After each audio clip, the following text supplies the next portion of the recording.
A'udzu billahi minasyaitonir rajim. Bismillahirrahmanirrahim.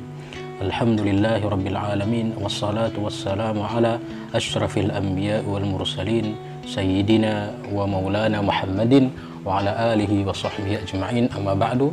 Pertama sekali marilah kita bersyukur pada Allah Subhanahu wa taala, serta selawat dan salam kita haturkan kepada Nabi besar Muhammad sallallahu alaihi wasallam. Pada hari ini kita akan menjelaskan dan mempelajari tentang kisah Imam Bukhari dan karyanya, di mana beliau merupakan salah satu sosok yang dirindukan oleh Rasulullah Sallallahu Alaihi Wasallam. Imam Bukhari memiliki nama Abu Abdullah Muhammad bin Ismail al-Bukhari. Beliau lahir di Bukhara tanggal 13 Syawal tahun 194 Hijrah atau bertepatan sekitar 21 Juli 810 Masehi. Beliau wafat di Khartang 1 Syawal tahun 256 Hijriah atau sekitar 1 September 870 Masehi. Beliau dikenal dengan nama Imam Bukhari. Beliau adalah ahli hadis yang paling masyhur di antara para ahli hadis lainnya sejak dulu hingga kini. Sebagian menyebut beliau, sebagian ulama dan semuanya sepakat menyebutkan beliau dengan julukan Amirul Mukminin fil Hadis atau pemimpin kaum mukminin dalam ilmu hadis. Dalam bidang ini hampir semua ulama di dunia Islam merujuk kepada karya Imam Bukhari, yaitu kitabnya Jami' as-Sahih. Imam Bukhari memiliki nama lengkap yang lumayan panjang, tadi sudah disebutkan, yaitu Abu Abdullah Muhammad bin Ismail bin Ibrahim bin Mughirah bin Bardizbah. Ini pada waktu beliau masih kecil pernah mengalami kebutaan di waktu kecilnya. Ibundanya bermimpi Nabi Ibrahim alaihissalam yang berkata kepada ibunda Imam Bukhari bahwa Allah Subhanahu wa taala telah mengembalikan penglihatan anakmu karena tangisanmu dan banyaknya doa yang kau panjatkan. Allahu Akbar. Dalam usia yang 10 tahun, Imam Bukhari telah hafal hadis. Bahkan dalam usia 11 tahun, beliau berani mengoreksi seorang ulama karena salah menyebutkan sanad hadis. Di usia 16 tahun, beliau mampu menghafal karya-karya Imam Ibnul Mubarak dan Imam Waqi'. Dan ketika beliau bersama ibu dan saudaranya bernama Ahmad pergi ke Makkatul Mukarramah untuk melaksanakan haji, ternyata beliau tidak mau pulang, melainkan lebih memilih tetap tinggal demi mencari hadis. Di usia beliau 18 tahun, telah menyusun putusan atau fatwa para sahabat, tabi'in dan pendapat-pendapat mereka. Imam Bukhari juga menyusun kitab tarikhnya di samping makam Rasulullah SAW di tengah malam hari. Pada suatu hari beliau pernah berselisih pendapat dengan ulama fikih Marwah. Padahal beliau masih kecil ya, masih muda belia, hingga beliau sempat semacam diejek, sudah berapa kitab yang kamu tulis hari ini? Jawabnya 2 kitab dan aku menolak 2 hadis tersebut. Sontak semua orang yang hadir di majelis itu pun tertawa. Namun di antara syekh yang hadir di sana berkata, jangan ditertawakan karena suatu saat kalian yang akan ditertawakan olehnya. Imam Bukhari banyak melakukan perjalanan dalam mencari hadis, ke Balkh, ke Marwa, ke Naisabur, ke Rai, Baghdad, ke Basrah, Kufah, Makkah, Madinah, Mesir dan Syam, yaitu sekarang wilayah Syria ya. Di antara guru-guru beliau pada saat itu adalah Makki bin Ibrahim, kemudian ada Abdan bin Osman, kemudian Yahya bin Yahya, kemudian Ibrahim bin Musa, kemudian Abu Asim An-Nabil, Ubaidillah bin Musa, dan masih banyak lagi yang lainnya. Beliau juga telah melahirkan ulama-ulama besar seperti Imam Tirmizi, Abu Hatim, Ibrahim bin Ishaq Al-Harbi, dan lain-lain. Imam Muslim pernah mendatangi Imam Bukhari dan berkata, biarkan aku mencium kedua kakimu wahai gurunya para guru, Syekhul Masyayikh, tuannya para ulama hadis ya. dokternya hadis dalam menghilangkan illat di dalamnya. Abu Yazid pernah mengatakan juga, suatu hari aku tidur di antara rukun Yamani dan makam Ibrahim di Masjidil Haram, ya. Lalu aku bermimpi bertemu Rasulullah Sallallahu Alaihi Wasallam dan bersabda, wahai Abu Yazid, sampai kapan kamu hanya mempelajari kitabnya Imam Syafi'i, dan kenapa tidak kau pelajari juga kitabku? Wahai Rasulullah Sallallahu Alaihi Wasallam, kitab apa yang engkau maksud? Kemudian Rasulullah bersabda, Jami as-Sahihnya Muhammad bin Ismail al-Bukhari. Berkenaan dengan kitab sahihnya, beliau tidak akan menulis satu hadis di dalamnya kecuali setelah mandi dan salat 2 rakaat, dan beliau tidak memasukkan satu hadis pun dalam kitabnya kecuali hanya hadis sahih saja. Namun tidak semua hadis sahih beliau masukkan ke dalamnya karena takut akan memperpanjang pembahasan. Imam Bukhari suatu hari sedang mendikte hadis yang sangat banyak sekali kepada muridnya, dan beliau khawatir muridnya bosan. Beliau pun memberi semangat, spirit, dan memotivasi murid-muridnya, dan beliau mengatakan, perbaikilah dirimu, sungguh ahli musik pasti akan bersama ahli musik lainnya. Begitu pula dengan ahli keterampilan dan bisnis, sedangkan kalian adalah ahli hadis yang akan bersama Nabi Sallallahu Alaihi Wasallam dan para sahabatnya. Ada 3 hal terpuji, sifat terpuji yang dikatakan oleh Husain bin Muhammad al-Samarqandi tentang Imam Bukhari. Yang pertama, beliau itu sedikit bicaranya. Yang kedua, beliau tidak tamak dan rakus. Dan ketiga, beliau tidak sibuk dengan urusan manusia, karena beliau disibukkan dengan ilmu. Bahkan setiap bulannya beliau mendapatkan uang sekitar 500 dirham, namun diinfakkan semuanya untuk ilmu dan para penuntut ilmu. Lalu bagaimana beliau belajar sejak belia? Imam Bukhari memulai perjalanan pelajaran ilmiahnya itu sejak mulai dari kecil, ya. Beliau telah menghafalkan Al-Quran semenjak kecil. Inilah salah satu faktor yang menyebabkan Allah Subhanahu wa Ta'ala mengilhamkan, ya, pada diri Imam Bukhari kecil untuk menyenangi menghafal hadis-hadis Rasulullah Sallallahu Alaihi Wasallam.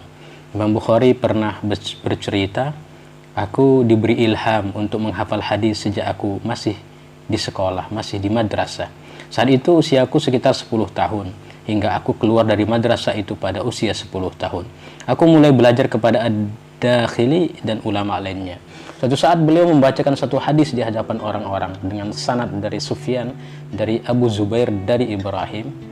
Maka aku berkata kepadanya, sesungguhnya Abu Zubair tidak meriwayatkan hadis dari Ibrahim. Ia pun menghardikku. Lantas aku berkata, coba telitilah kembali kitab aslinya. Ia pun memasuki rumah dan meneliti kembali, kemudian keluar dan bertanya, bagaimana penjelasannya wahai anak muda? Kemudian aku menjawab, yang dimaksud adalah Zubair bin Adi dari Ibrahim. Beliau lantas mengambil penaku dan mengoreksi kitabnya seraya berkata, engkau benar. Abu Abdullah Imam Bukhari juga pernah menceritakan, aku pernah belajar kepada fuqaha Marwah. Saat itu aku masih kanak-kanak. Jika aku datang menghadiri majelis mereka, aku malu mengucapkan salam kepada mereka. Salah seorang dari mereka bertanya kepadaku, berapa banyak hadis yang telah engkau tulis? Aku menjawab, dua hadis. Orang-orang yang hadir pun tertawa. Lalu salah seorang syekh berkata, janganlah kalian menertawakannya. Bisa jadi suatu saat nanti justru dia yang akan menertawakan kalian. Demikianlah gambaran bakat keilmuannya telah tampak.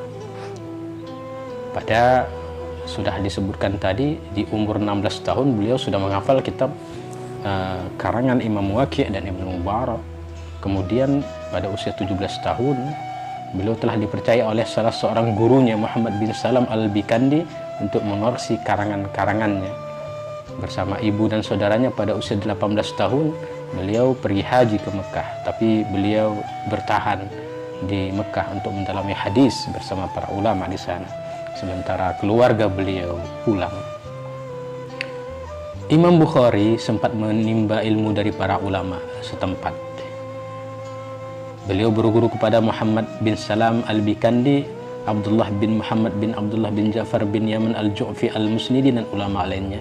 Selanjutnya beliau keluar dari kampung halamannya dan mengembara mendatangi banyak kota untuk mendalami ilmu hadis. taplak, syekh atau guru beliau pun berjumlah banyak. Bahkan beliau sendiri yang mengatakan hal ini.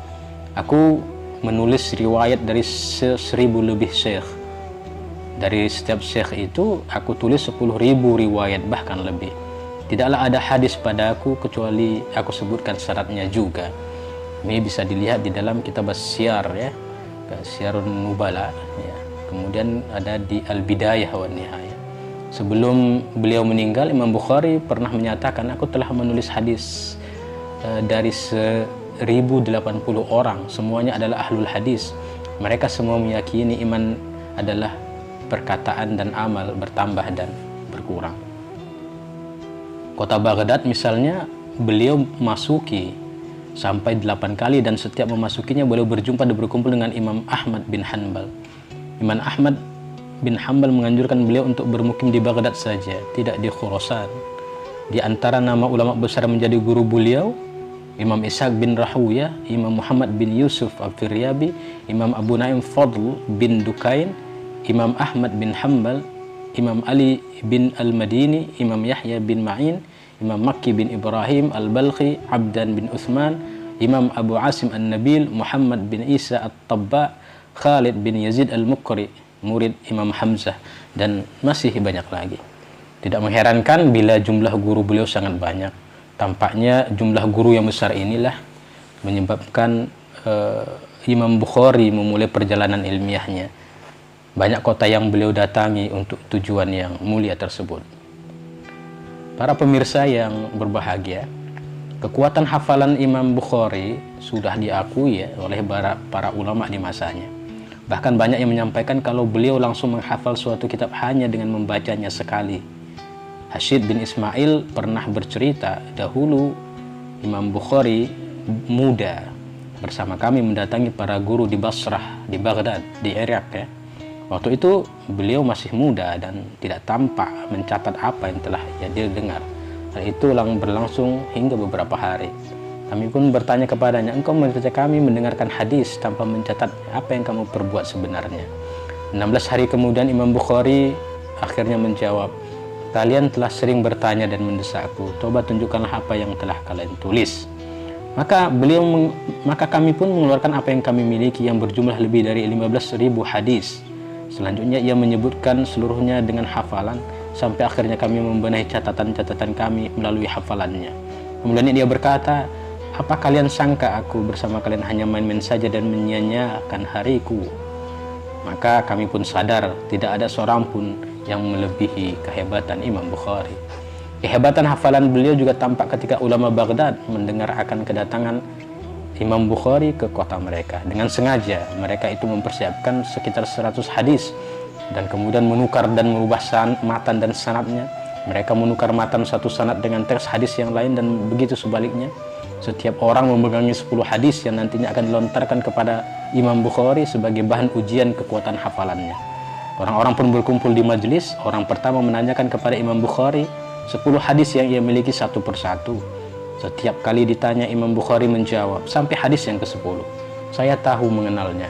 Hadis itu dengan sanad yang disebutkan. Para ulama yang hadir pun saling menoleh kepada yang lain dan berkata, orang ini benar-benar faham. Sementara orang-orang yang tidak tahu tujuan majelis itu diadakan menilai Imam Al-Bukhari sebagai orang yang lemah hafalannya. Kemudian tampillah orang kedua melakukan hal yang sama. Dan setiap kali mendengarkan satu hadis, beliau berkomentar sama, aku tidak mengenalnya, aku tidak mengetahuinya. Selanjutnya tampil orang ketiga sampai orang terakhir dan berkomentar, beliau pun tidak lebih dari ucapan, aku tidak mengenalnya, aku tidak mengetahuinya. Setelah semua selesai menyampaikan hadis-hadisnya, Imam Bukhari menoleh ke arah orang pertama seraya meluruskan, membetulkan, mengkoreksi. Hadismu yang pertama mestinya demikian, yang kedua mestinya demikian, yang ketiga mestinya demikian, sampai membenarkan hadis yang ke-10 baik dari segi matan maupun sanadnya, baik dari segi perawi-perawinya maupun substansinya. Setiap hadis beliau sebutkan dengan matan-matannya yang benar. Beliau melakukan hal yang sama kepada para pengujinya lainnya sampai pada orang-orang yang terakhir. Akhirnya orang-orang pun betul-betul mengakui akan kehebatan hafalan beliau. Para pemirsa, para hadirin yang berbahagia, disamarkan misalnya beliau pun menghadapi hal yang sama. Sekitar 400 ulama hadis menguji beliau dengan hadis-hadis yang sanad-sanad dan nama perawinya yang telah dicampur adukkan, menempatkan sanad penduduk Syam ke dalam sanad penduduk Irak, meletakkan matan hadis bukan pada sanadnya. Lantas mereka membacakan hadis-hadis plus sanad-sanadnya sudah campur aduk itu ke hadapan Imam Bukhari. Dengan sigap beliau mengoreksi semua hadis dan sanad itu dan menyatukan setiap hadis dengan sanadnya yang benar. Para ulama yang menyaksikan itu tidak mampu menjumpai satu kesalahan dalam peletakan matan maupun penempatan posisi para perawi. Di sini bisa dilihat dalam kitab As-Siyar dan Al-Bidayah ya. Al-Bidayah wan Nihayah saja, Siyarun Nubala. Dua kejadian ini sudah sangat cukup menjadi petunjuk akan kekuatan dan kekokohan daya ingat Imam Bukhari. Sebab tanpa persiapan sedikit pun dan tidak mengetahui apa yang ia hadapi, ternyata beliau mampu melewati ujian tersebut.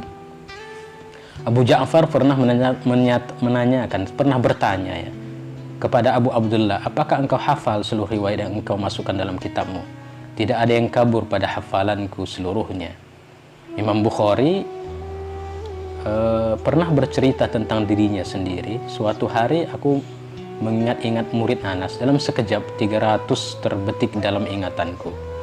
Mengenai cara menghasilkan daya ingat yang kuat, beliau tidak memandang adanya makanan atau minuman yang perlu dikonsumsi seseorang untuk menguatkan hafalannya. Kata beliau, la a'lamu syai'an anfa' lil hifzi min nahmatir rajul wa mudawamatin nazar.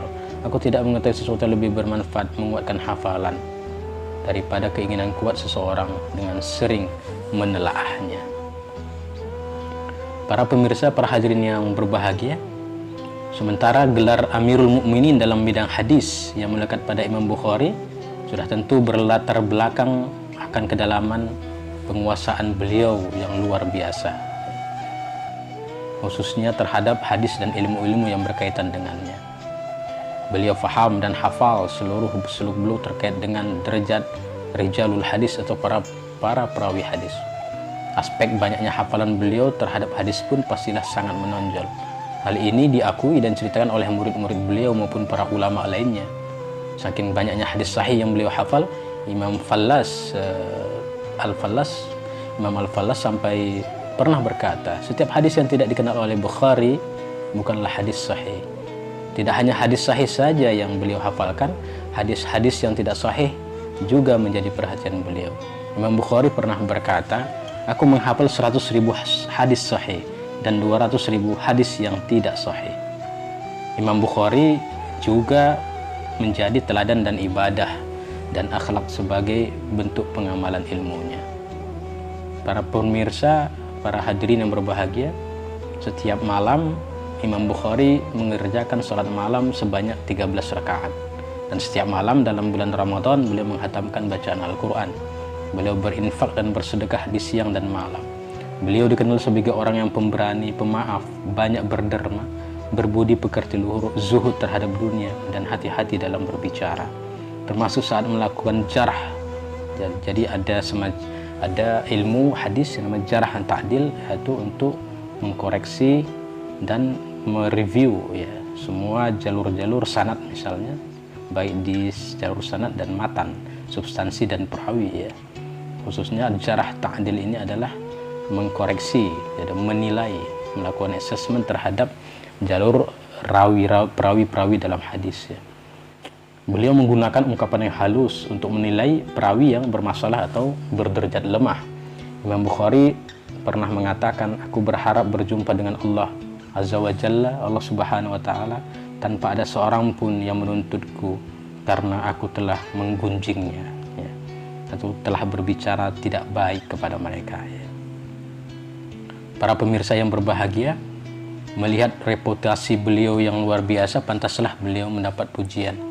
Pujian mengalir kepada Imam Bukhari dari para ulama di masa itu, baik dari guru-guru beliau maupun teman-teman beliau. Imam Ahmad bin Hanbal, salah seorang gurunya, bahkan mengatakan negeri Khurasan tidak pernah melahirkan seperti dirinya.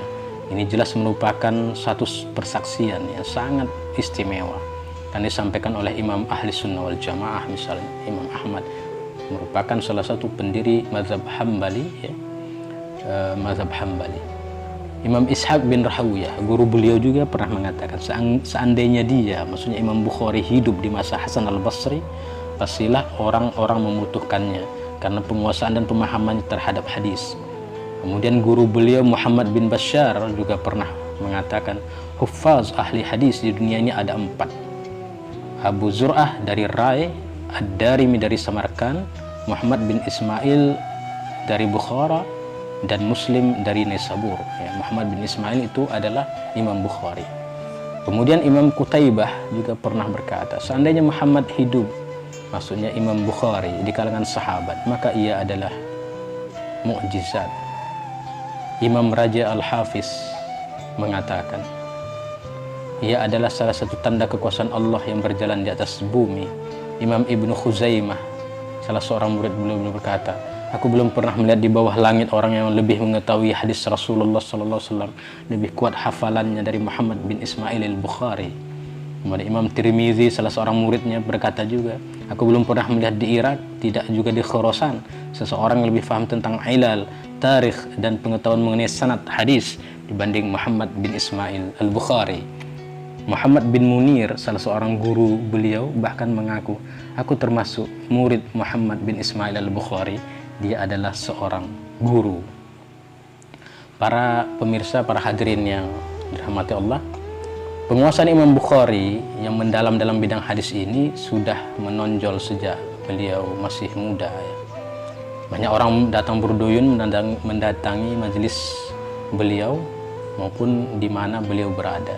Pernah orang-orang yang berilmu dari kota Basrah, Irak, berjalan di belakang beliau untuk mendengarkan hadis, dan akhirnya mereka bisa menghentikan beliau di satu jalan. Ribuan orang itu duduk berkumpul dekat beliau. Kebanyakan mereka menulis riwayat dari beliau. Waktu itu beliau masih seorang remaja, ya, masih muda, yang belum tumbuh jenggotnya. Beliau diminta untuk duduk di satu jalan dan mendengarkan riwayat-riwayat hadis. Kedalaman ilmunya dalam bidang hadis yang didukung oleh kekuatan hafalan yang luar biasa serta pemahaman kandungan hadis membentuk beliau dan menjadikan beliau sebagai seorang pakar hadis terkepung yang paling utama di sepanjang zaman. Kelebihan-kelebihan ini jelas menarik minat para penuntut ilmu untuk menghadiri majelis ilmunya. Nama-nama terkenal menghiasi daftar orang-orang yang berguru pada Imam Bukhari. Di antara mereka ada Imam Muslim, adalah merupakan murid beliau, pengarang kitab Sahih Muslimnya.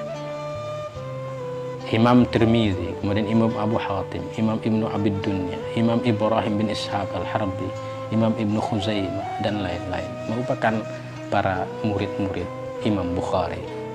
Dalam kitab As-Siqat, Ibnu Hibban pernah menulis bahwa ayahnya dikenal sebagai orang yang wara, dalam arti berhati-hati terhadap hal-hal yang bersifat syubhat atau ragu-ragu hukumnya, terlebih-lebih terhadap hal yang haram. Ayahnya adalah seorang ulama bermadzhab Maliki dan merupakan murid dari Imam Malik, seorang ulama besar dan ahli fikih di Madinah. Ayah beliau, ayah Imam Bukhari, wafat ketika Imam Bukhari masih kecil. Bukhari berguru kepada Syekh Ad-Dakhili, ulama ahli hadis yang masyhur di Bukhara. Pada usia beliau yang 16 tahun, sudah disebutkan tadi itu, beliau mengunjungi kota suci Makkah. Beliau memiliki hafalan yang luar biasa kuat, ya.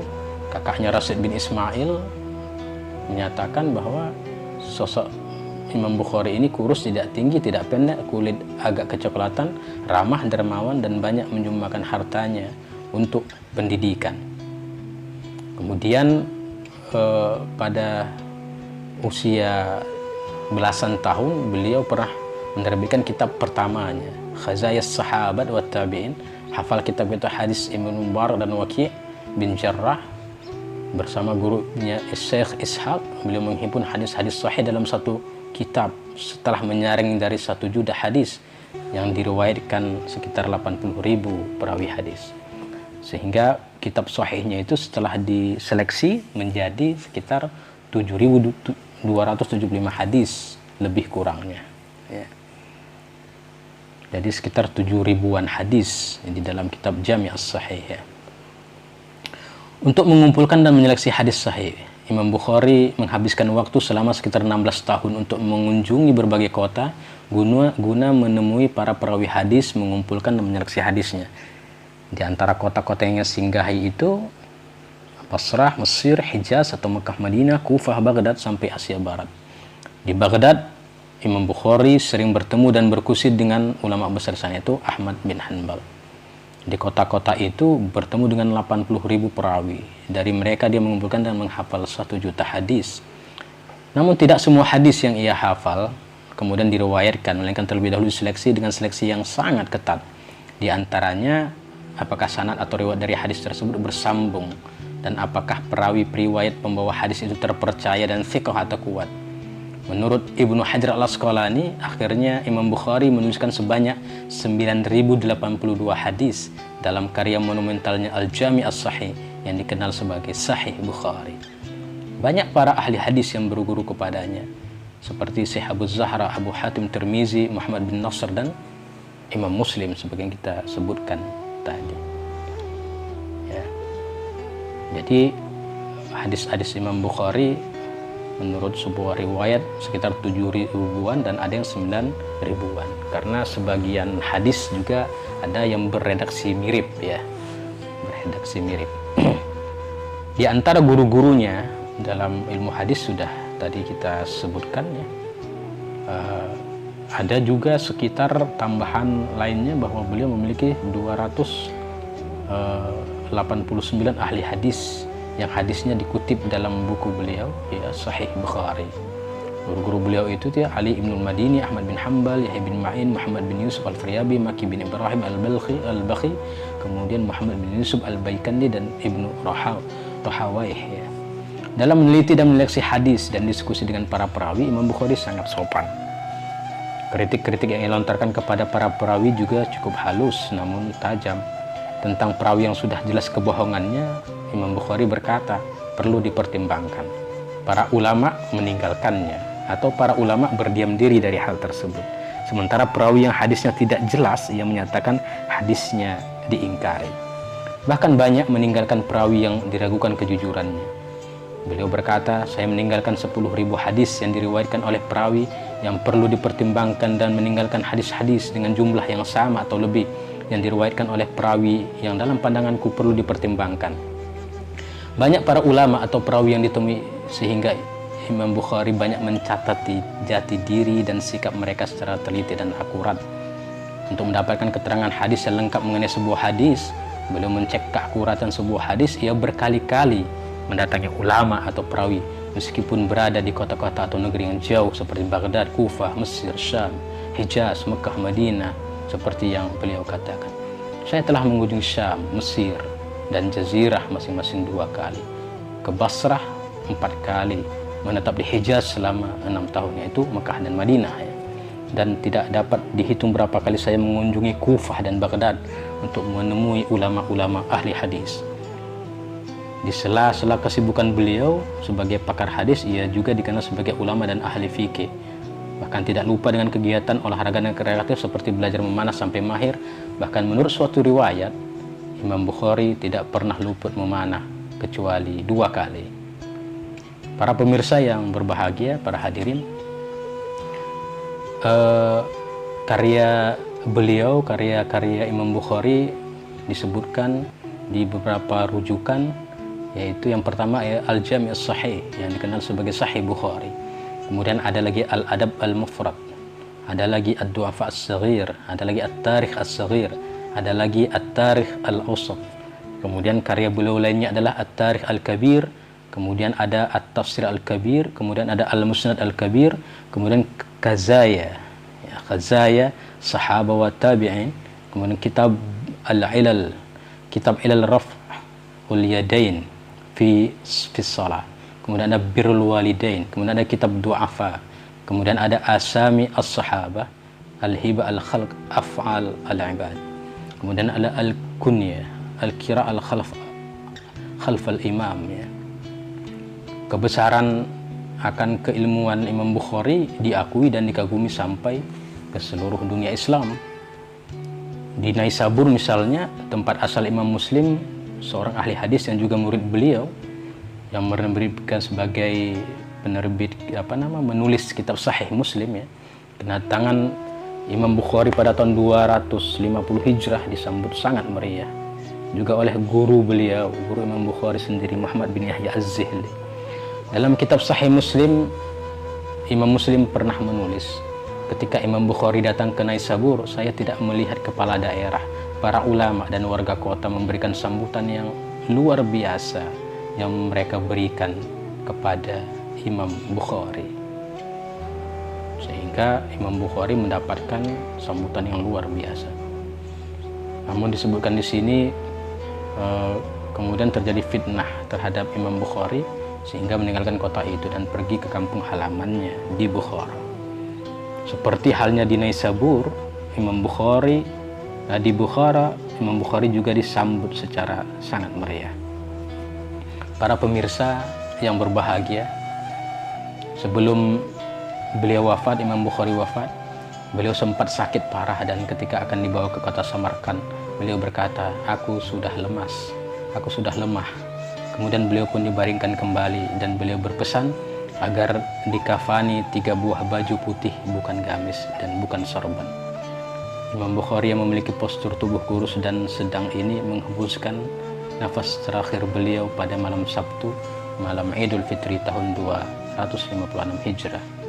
Setelah sholat Isya dalam usia lebih kurang 62 tahun kurang 13 hari, beliau dimakamkan esok harinya setelah zuhur.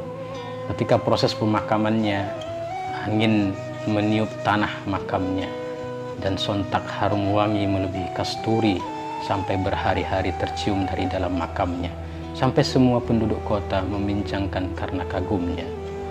Abdul Wahid bin Adam berkata, saya melihat Rasulullah Shallallahu Alaihi Wasallam di dalam mimpi bersama para sahabatnya. Beliau berhenti pada suatu tempat. Aku mengucapkan salam kepada beliau dan beliau pun menjawab salamku. Aku bertanya, mengapa berhenti di sini wahai Rasulullah Shallallahu Alaihi Wasallam?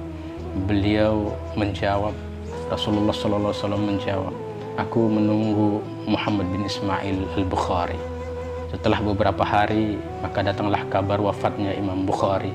Dan tatkala saya perhatikan waktu wafatnya beliau, ternyata tepat saat aku bertemu dengan Rasulullah Sallallahu Alaihi Wasallam. Diceritakan juga dari Abul Fath Nasr bin Hasan al-Sakati al-Samarkani, pada tahun 464 di Samarkand terjadi paceklik ya. Penduduknya pun minta hujan berkali-kali, namun gak berhasil. Hujan tak kunjung turun. Akhirnya ada seorang laki-laki soleh mendatangi Qadhi Samarkand. Ya, aku memiliki suatu pandangan yang harus aku ungkapkan kepadamu. Apa itu? Tanya sang Qadhi, sang hakim ya. Hendaknya kamu beserta para penduduk kota Samarkand pergi ke makam Imam Bukhari yang berada di Khartang, di Uzbekistan ya. Kita minta hujan di samping makamnya. Semoga Allah Subhanahu wa Ta'ala memberikan hujan kepada kita. Sungguh bagus sekali pendapatmu, puji sang Qadhi. Akhirnya sang Qadhi atau hakim dan orang-orang pun menuju ke makam sang Imam Bukhari dan meminta hujan kepada Allah Subhanahu wa Ta'ala. Di samping makamnya sambil menangis, selalu tak lama kemudian Allah pun menurunkan hujan lebat hingga mereka tidak bisa pulang ke Samarkand dan tinggal di Khartang selama seminggu lebih, karena jarak antara Khartang dan Samarkand menurut riwayat itu ada sekitar 3 mil ya.